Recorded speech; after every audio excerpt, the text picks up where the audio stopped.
দ্রব্যমূল্যের নানা নাটকীয়তার পর বর্তমান বাজারে রয়েছে স্থিতিশীলতা। ব্যবসায়ীরা বলছেন, রমজানের পর থেকে বাজার আগের মতোই চলছে। বাজার এখন বর্তমানে স্থিতিশীল আছে। এখন মাঝারি ধরনের যে মিনিকেটটা আছে সেটা হলো বর্তমান আপনার ৬২ থেকে ৬৫ টাকার ভিতরে, আর যেটা একটু ভালো ওটা হলো ৬৮ থেকে ৭০ টাকার ভিতরে। দেশি মসুরির ডাল আপনার ১৩০ টাকা কেজি, ট্যাঙ্কার ডাল ৭৫ টাকা কেজি, দেশি মুগ ডাল ১৭০ টাকা কেজি, বুটের ডাল ১১০ টাকা কেজি। আচ্ছা, এই যে রমজান মাসের থেকে বর্তমানে আসলে কি দাম কমছে না জি বাড়ছে? জি কমছে। এটা কি সামনে কোনোভাবে বাড়ানোর সম্ভাবনা আছে? না না, এরকম কিছু না। আপনাদের এখানে ধরেন এই জিনিসগুলোর মধ্যে এক সপ্তাহ আগে কম ছিল, এখন বেশি হয়েছে, অথবা এক সপ্তাহ আগে বেশি ছিল এখন কম হয়েছে, এরকম কোনো পণ্য আছে? না না, এরকম কোনো পণ্য নেই, মানে চলছে সমানে চলছে। আচ্ছা আচ্ছা। মিনিকেট চাল পাওয়া যায়, নাজির চাল পাওয়া যায়। নাজির কত করে? জিরা নাজির আপনার ৭০ টাকা কেজি, আর আর এই যে মিনিকেট একই দাম, মিনিকেট কত টাকা কেজি? ৭০ টাকা কেজি। আর এই যে পোলার চাউল, জি, এই পোলার চাউল কত করে? পোলার চাল আপনার ১৩০ টাকা কেজি। আতপ চাল কত টাকা কেজি? চিকন আতপ আপনার ৭০ টাকা কেজি।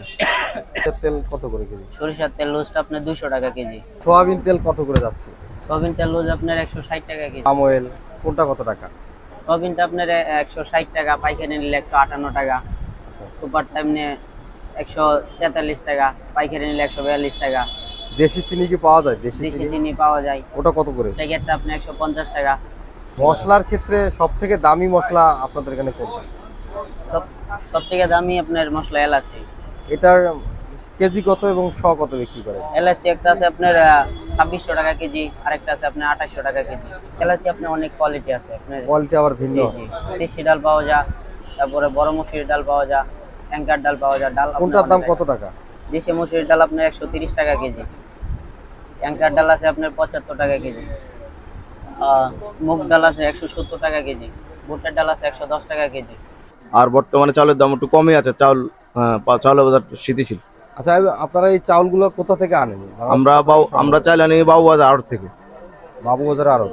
বাবুবাজার। এগুলো কি এদিকেই ঢাকার এদিকেই তৈরি হয় নাকি ঢাকার বাইরের? এই চাউল ঢাকার বাইরে থেকে আসে বাবুবাজার, আমরা বাবুবাজার থেকে আনি। ওটা পাইকারি মার্কেট, বাবুবাজার চাউলের জন্য ওটাই পাইকারি মার্কেট। কত কোয়ালিটির চাউল আছে? যেমন আছে তো বহুত কোয়ালিটি, যেমন মিনিকেট আছে, নাজির, বহুত কোয়ালিটি আছে। কোম্পানিতে এখন বর্তমানে শেষ নেই, বইলেও শেষ করা যাবে না, এত প্রকার চাল আছে। সর্বনিম্ন কত টাকা দামের চাউল আছে আপনাদের? সর্বনিম্ন আপনার ৫৫ টাকার নিচে খুচরা বাজারে নেই, চাউল নাই। না না। সর্বোচ্চ কত টাকা? সর্বোচ্চ আপনার ৮০ টাকা পর্যন্ত আছে। সেটা কি মিনিকেট চাউল? সেটা হলো আপনার কাটারি নাজির বলে সেটাকে। রমজান মাসের তুলনায় বর্তমান চাউলের বাজার কেমন, বেশি না কম? রমজান মাস থেকে এই পর্যন্ত একই রকম চাউলের বাজার আছে, একই রকম। স্থিতিশীল বলা যায়? হ্যাঁ, স্থিতিশীল আছে। সামনে কি বাড়ানোর সম্ভাবনা আছে?